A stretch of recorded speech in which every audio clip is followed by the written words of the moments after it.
Hello everyone, welcome back. So I hope you all are doing great. And जो last videos हमने डाली हैं और जो आप लोगों ने देखी, आई होप आप लोगों को सारे कॉन्सेप्ट्स क्लियर हो गए होंगे। उस चीज़ को समझते हुए चलिए अब हम आगे बढ़ते हैं। So today we are going to discuss our next topic, that is past indefinite tense. Present indefinite tense हमने पिछली बार डिस्कस किया था, इस बार हम पास्ट इनडेफिनिट टेंस को डिस्कस करेंगे। तो क्या होता है पास्ट इंडेफिनिट टेंस? देखिए, प्रेजेंट इंडेफिनिट जिस तरह से आपके प्रेजेंट एक्शंस को आप बताते हो, जो आपके हैबिचुअल एक्शंस होते हैं, जो काम आप बार बार करते हो या हफ्ते में या टाइम पे करते हो, वो आपका प्रेजेंट इंडेफिनिट होता है। उसी तरीके से पास्ट इंडेफिनिट क्या होता है? देखिए, पास्ट मतलब जो चीज बीत गई है, the things which has been past. तो बीती हुई बातों को आप एक्सप्रेस करने के लिए अपनी कॉन्वर्सेशन को जो ट्रांसलेट करते हो, वो पास्ट इंडेफिनिट टेंस के अकॉर्डिंग करते हो। तो पास्ट इंडेफिनिट की पहचान क्या होती है?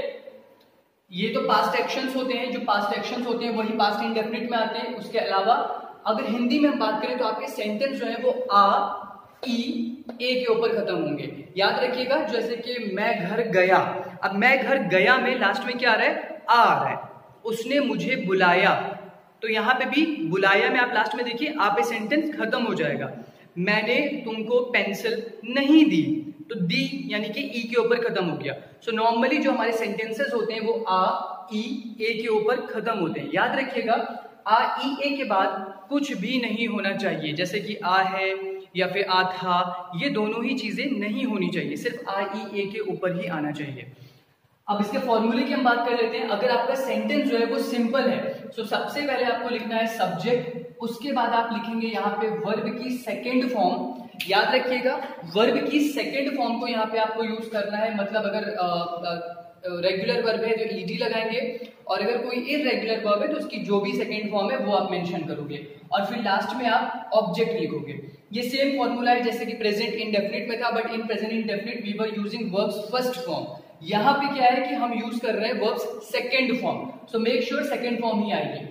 अगर सेंटेंस आपका निगेटिव है तो सबसे पहले आपको सब्जेक्ट, उसके बाद आपको यहाँ पे डिड का यूज करना है। प्रेजेंट इंडेफिनिट में यहाँ पे हम डू का यूज कर रहे थे, बट यहाँ पे हमें डिड का यूज करना है, फिर नॉट, फिर वर्ब की फर्स्ट फॉर्म, और फिर लास्ट में आपका ऑब्जेक्ट। एक चीज है, देखिए ऊपर आपकी सेकेंड फॉर्म है और निगेटिव में आपकी फर्स्ट फॉर्म है। ऐसा क्यों है?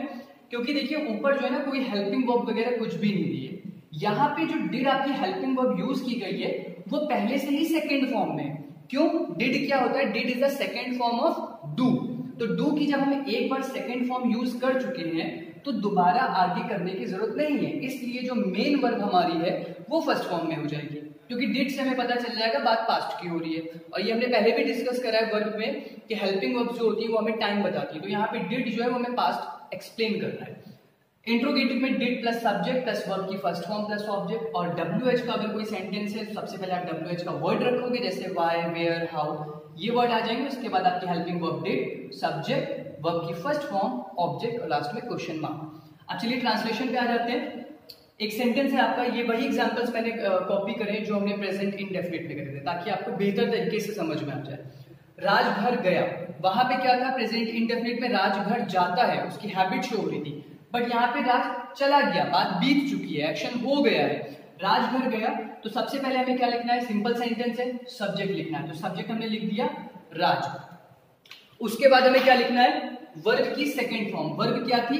जाना, तो जाने को बोलते हैं गो, गो की सेकेंड फॉर्म वेंट हमने लिख दिया। फिर हमें क्या लिखना है? ऑब्जेक्ट। ऑब्जेक्ट क्या था? राज कहाँ गया? घर गया है, तो हमने टू होम लिख दिया। निगेटिव सेंटेंस में आते हैं, राज घर नहीं गया। अब निगेटिव का फॉर्मूला चेक कर लीजिए। सब्जेक्ट लिखना है, सब्जेक्ट हो गया हमारा राज। उसके बाद हमें लिखना है डिड, हेल्पिंग वर्ब हमने लिख दी डिड। फिर हमें लिखना है नॉट, देन हमने लिखा नॉट। फिर हमें लिखना है वर्ब की फर्स्ट फॉर्म। वर्ब क्या थी? जाना, जाने की फर्स्ट फॉर्म, जाने की इंग्लिश गो, और go is a first form. Present indefinite में we had option like we used S और ES also in verb according to the subject, but यहाँ पे ऐसा कुछ भी नहीं है, सिर्फ फर्स्ट फॉर्म में कोई भी एस और ईएस नहीं लगाना है। फिर लास्ट वन, कहाँ गया राज? घर गया है, टू होम हो गया। इंट्रोगेटिव, जहां पे क्वेश्चन पूछते हैं, तो इंट्रोगेटिव में क्या सवाल पूछ रहे हैं? क्या राज घर गया? तो इंट्रोगेटिव अगर है तो सबसे पहले हम शुरुआत किससे करते हैं? डिड से करते हैं। तो सबसे पहले हमने डिड लिख दिया, फिर हमें लिखना है सब्जेक्ट, फिर हमने लिखा सब्जेक्ट राज, वर्ब की first form which is go, go भी लिख दिया, और लास्ट में ऑब्जेक्ट टू होम ये लिख दिया। लास्ट वन है आपका यहाँ पे WH, जहाँ पे आप क्वेश्चन पूछते हो और सामने वाले को एक्सप्लेन करना पड़ता है क्यों, कब, कैसे, कहाँ, इन कंडीशंस पे। तो सबसे पहले आप WH का वर्ड ही लिख देते हो जो भी उसमें वर्ड दिया हुआ है।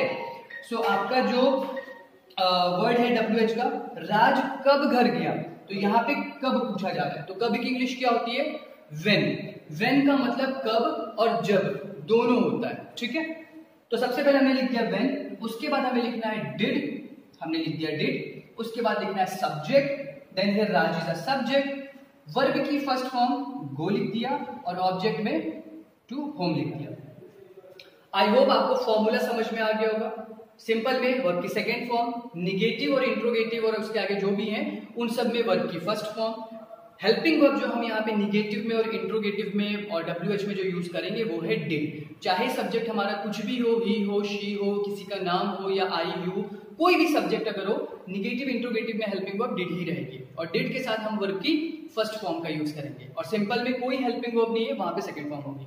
चलिए एक्सरसाइज पे बढ़ते हैं आगे। पहला सेंटेंस, तुमने उसे कॉल किया। अब यहाँ पे देखिए आपके जो सेंटेंस है ना, किया, आ के ऊपर सेंटेंस खत्म हो रहा है। यहाँ पे भी आप देख सकते हो गया, गया, गया, गया, सारी चीजें आ के ऊपर खत्म हो रही है। तो तुमने उसे कॉल किया, यहाँ पे इसको सॉल्व करने के लिए सबसे पहले हम देख लेते हैं वर्ब क्या है।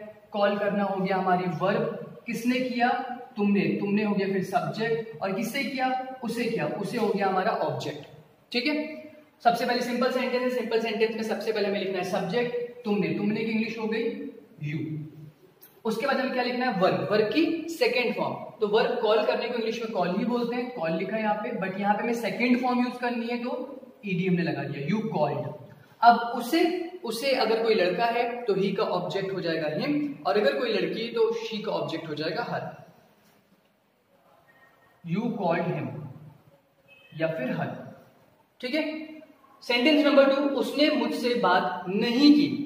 अब ये एक नेगेटिव सेंटेंस है, बात नहीं की। यहाँ पे देखिए ई के ऊपर सेंटेंस खत्म हो गया। अब बात करने को हम बोलते हैं, बात करना हो गया यहाँ पर हमारा वर्ब, किसने नहीं की, उसने नहीं की, तो उसने हो गया हमारा सब्जेक्ट। किससे नहीं की, मुझसे नहीं की, तो मुझसे हो जाएगा हमारा ऑब्जेक्ट। निगेटिव सेंटेंस है, सबसे पहले we have to write subject. Subject था उसने, उसने के लिए हमने सब्जेक्ट ले लिया ही या शी, कुछ भी हो सकता है। उसने से हमें समझ में नहीं आ रहा है कि लड़का है लड़की है, so it could be anything, इधर ही और शी एज वेल, तो ही मान लेते हैं यहाँ पे। उसके बाद हमें लिखना है डिड, फॉर्मूले के अकॉर्डिंग, तो ही के बाद हमने डिड लिख दिया।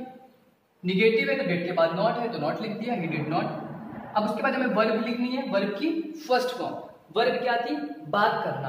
बात करने को इंग्लिश में क्या बोलते हैं, talk. He did not talk, किससे नहीं की, मुझसे नहीं की, to me. He did not talk to me. Did not को शॉर्ट कट में आप डिडंट भी बोलते हो, ठीक है। क्वेश्चन नंबर 3 आपका इंट्रोगेटिव है, क्या आपने चाय पी। इन माय प्रीवियस वीडियो मैंने चाय को टी लिखा था, सो अभी I am very much sure कि चाय ऐसे ही लिखेंगे, so I have written it proper in Hindi. So क्या आपने चाय पी, नहीं मैं ये पूछ नहीं रहा हूं, यहाँ पे आपको इसका ट्रांसलेशन करना है। तो इंट्रोगेटिव में सबसे पहले what we need to write, helping verb which is did, then subject. अब चाय पीना हो जाएगा हमारा वर्ब, किसने पी, आपने, आप हो जाएंगे सब्जेक्ट, ठीक है। तो डिड हो गया, उसके बाद सब्जेक्ट लिखते हैं आपने।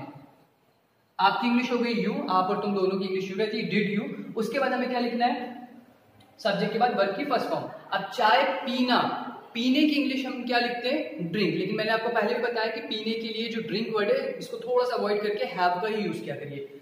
So have is a first form, जिसका मतलब खाना, कोई चीज पीने के लिए यूज करते हैं। डिड यू हैव, क्या चीज पी, चाय, तो चाय क्या हो जाएगी, पीना था हमारा वर्ब और चाय हो गई object. Did you have tea. Interrogative है, लास्ट में क्वेश्चन मार्क लगा देंगे। Make sure if you are writing it in interrogative sentence it is compulsory to mention the question mark or just write the question mark, otherwise your full sentence would be considered as the wrong. Question number 4, वह वहां क्यों नहीं गया, ठीक है। ये एक WH का सेंटेंस है क्योंकि यहाँ पे क्यों वर्ड आ गया है। वह वहां क्यों नहीं गया, तो इन WH का फॉर्मूला सबसे पहले हमें WH का वर्ड लिखना है, क्यों, क्यों की इंग्लिश वाई। अब उसके बाद हमें क्या लिखना है, helping verb which is did, why did. फिर अब यहां पे देखिए जाना जो है वो है वर्ब, किसके जाने की बात हो रही है? उसके जाने की बात हो रही है, मतलब वह नहीं गया ना, तो वह हो जाएगा सब्जेक्ट। कहाँ नहीं गया? वहां। वहां क्या हो जाएगा? ऑब्जेक्ट। अब हमें सब्जेक्ट वर्ब ऑब्जेक्ट पता चल गया है, हमने WH का वर्ड जो कि वाई है वो लिख दिया, हेल्पिंग वर्ब डिड लिख दिया। अब हमें लिखना है सब्जेक्ट। सब्जेक्ट था वह की English he. Why did he. अब उसके बाद क्या है यहाँ पे देखिए, इंट्रोगेटिव के साथ साथ नहीं का भी यूज हो रहा है। तो हमने प्रीवियस वीडियो में भी डिस्कस किया है, when it is a negative और we have to use not word in interrogative sentence, so we always place not word just after the subject. हमेशा नॉट को हम इंट्रोगेटिव में सब्जेक्ट के बाद रखते हैं, तो ही हम सब्जेक्ट लिख चुके हैं, यहाँ पे हम नॉट लिख देंगे। Y did he not. अब उसके बाद क्या लिखना है? सब्जेक्ट के बाद वर्ब की फर्स्ट फॉर्म। वर्ब क्या थी? जाना, जाने की इंग्लिश गो, फर्स्ट फॉर्म हो गई। वाई डिड ही नॉट गो, कहा? वहां, वहां की इंग्लिश देयर। इंट्रोगेटिव है तो इसलिए क्वेश्चन मार्क भी लगा दिया। Why didn't he go there या why did he not go there. Number 5, आपके भाई ने आम क्यों नहीं खाया। अब यहाँ पे भी ये भी एक आपका WH का ही है, क्यों, और साथ में निगेटिव भी है। तो कोशिश करिए आप मुझसे पहले ही खुद से बनाइए, ठीक है।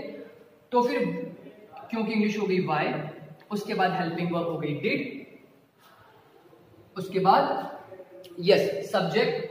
सब्जेक्ट था आपका भाई, मतलब your brother. Why did your brother. अब उसके बाद निगेटिव है तो सब्जेक्ट के बाद हम नॉट लिख देंगे, why did your brother not. उसके बाद वर्ब की फर्स्ट फॉर्म। अब खाना, खाने की यहाँ पे इंग्लिश क्या होती है? ईट होती है, लेकिन मैं यहाँ पे हैव यूज कर रहा हूं। Why did your brother not have, क्या नहीं खाया? आम, मैंगो, ऑब्जेक्ट में हो जाएगा mango. Why did your brother not have mango, या फिर why did your brother not eat mango, ठीक है। लास्ट नंबर 6, तुम उससे कब मिले। यहां पे भी आप क्वेश्चन पूछ रहे हो कब, तो कब की इंग्लिश व्हेन। अब उसके बाद इंट्रोगेटिव है, हेल्पिंग वर्ब आ जाएगी डिड, व्हेन डिड। फिर सब्जेक्ट जो है हमारा तुम की English you. When did you. अब वर्ब की फर्स्ट फॉर्म मिलना, मिलने की फर्स्ट इंग्लिश होती है मीट, और मीट की फर्स्ट फॉर्म मीट हो गई। व्हेन डिड यू मीट, उससे। अब उससे के लिए सेम, लड़का है तो हिम और लड़की है तो her. When did you meet her या फिर हिम, ठीक है। सो ये आपके हो गए। अब यहां पे देखिए ये सारे पास्ट इंडेफिनिट के हो गए। अगर इसको हमें सिर्फ प्रेजेंट इंडेफिनिट में चेंज करना होगा तो करना कुछ नहीं, जहां जहां पे सेकंड फॉर्म है उनको फर्स्ट फॉर्म कर देना है, जहां पे हमने डिड लिखा है वहां पे हमको डू कर देना है। तो जैसे कि तुमने उसे कॉल किया, यू कॉल्ड हिम। तुम उसे कॉल करते हो, यू कॉल हिम। तो जो सेकंड फॉर्म है वो हम हटा के बस फर्स्ट फॉर्म कर देंगे, प्रेजेंट इंडेफिनिट में चेंज हो जाएगा। निगेटिव में क्या है? He did not talk to me, उसने मुझसे बात नहीं की। अगर यहाँ पे हम डिड को हटा के डू कर देंगे, he do not talk to me, तो इसका हो जाएगा वो मुझसे बात नहीं करता है। तो बस हेल्पिंग वर्ब और मेन वर्ब में हम चेंजेस करेंगे, बात पास्ट से हटके प्रेजेंट में आ जाएगी। ये सारी ही चीजें हम डिस्कस कर चुके हैं हमारी सेंटेंस कंस्ट्रक्शन के टाइम पे। जो ये बातें थी जो वर्ब में थी, ये हमने डिस्कशन किया था। डिस्क्रिप्शन बॉक्स में मैंने उन दोनों ही वीडियो का लिंक डाल दिया है। अगर आपको उन कॉन्सेप्ट को समझने में कोई प्रॉब्लम है या ये चीज़ आपको थोड़ी सी कॉम्प्लिकेटेड लग रही है, उन वीडियो को जरूर देख लीजिएगा। ग्रामर है, अब जब तक आपका बेस मजबूत नहीं होगा सेंटेंस कंस्ट्रक्शन में प्रॉब्लम होगी। तो प्लीज उन वीडियोस को जरूर देख लीजिएगा अगर आपको कोई भी डाउट है। यहाँ पे कुछ होमवर्क्स के लिए मैंने ये सेंटेंस दिए हैं। लास्ट टाइम देखिए मैंने यही सेंटेंस आपको दिए थे होमवर्क के लिए। मैंने इनमें थोड़े से चेंजेस करे अकॉर्डिंग टू टेंस। ये आपके प्रेजेंट इंडेफिनिट के ही अभी भी है। तो जैसे कि मैं इंग्लिश पढ़ता हूँ, जब इसको आप पास्ट में ले जाओगे तो क्या हो जाएगा? मैंने इंग्लिश पढ़ी। तो मैं इंग्लिश पढ़ता हूँ, तो आपने होमवर्क जो करा एक बार मैच कर लीजिए। मैं इंग्लिश पढ़ता हूँ, आई स्टडी इंग्लिश, ठीक है। दूसरा क्या है? सीता कपड़े धोती है। तो सीता कपड़े धोती है का क्या हो जाएगा? Sita washes the clothes. तीसरा, राज सोमवार को बाजार नहीं जाता है। Raj does not go to market on Monday. Number 4, वह फास्ट फूड नहीं खाता है। ये सारे प्रेजेंट इंडेफिनिट के देख लीजिए, ता है, ती है, ते है पे ही खत्म हो रहे हैं। तो ये मैं प्रीवियस आपका होमवर्क क्लियर करा रहा हूँ। वह फास्ट फूड नहीं खाता है, he does not have fast food, या फिर he does not eat fast food. Number 5, क्या आप टहलने पर जाते हैं? क्या आप टहलने जाते हैं? ठीक है, तो क्या आप टहलने जाते हो? Do you go for a walk? Do you go for a walk? Number 6, तुम अपना बैग कहाँ रखते हो? ये WH का है। वेयर, कहाँ की इंग्लिश हो गई? Where. Where do you keep your bag, या फिर where do you place your bag. Number 7, क्या आप नए गाने नहीं सुनते हो? इंट्रोगेटिव निगेटिव है ये, क्या आप नए गाने नहीं सुनते हो? Do you not listen to new music या न्यू सॉन्ग्स। नंबर 8, हम जनवरी में मनाली जाते हैं। We go to Manali in January. Number 9, वह अब क्या करती है?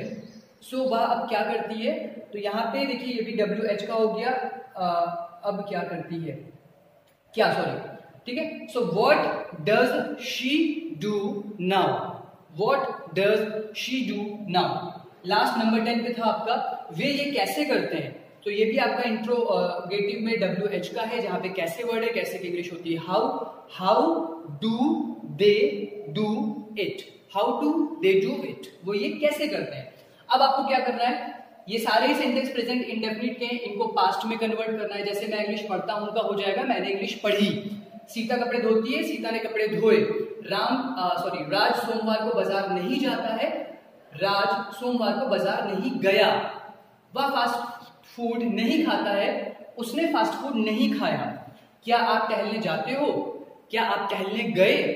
तुम अपना बैग कहाँ रखते हो, तुमने अपना बैग कहाँ रखा। क्या आप नए गाने नहीं सुनते हो, क्या आपने नए गाने नहीं सुने। हम जनवरी में मनाली जाते हैं, हम जनवरी में मनाली गए। वह अब क्या करती है, उसने, अब को कर देंगे तब, उसने तब क्या किया। लास्ट वन, वे ये कैसे करते हैं, उन लोगों ने ये कैसे किया। इस तरीके से आप प्रेजेंट इंडेफिनिट की कॉन्वर्सेशन को पास्ट इंडेफिनिट में कन्वर्ट करोगे और उनका ट्रांसलेशन करोगे।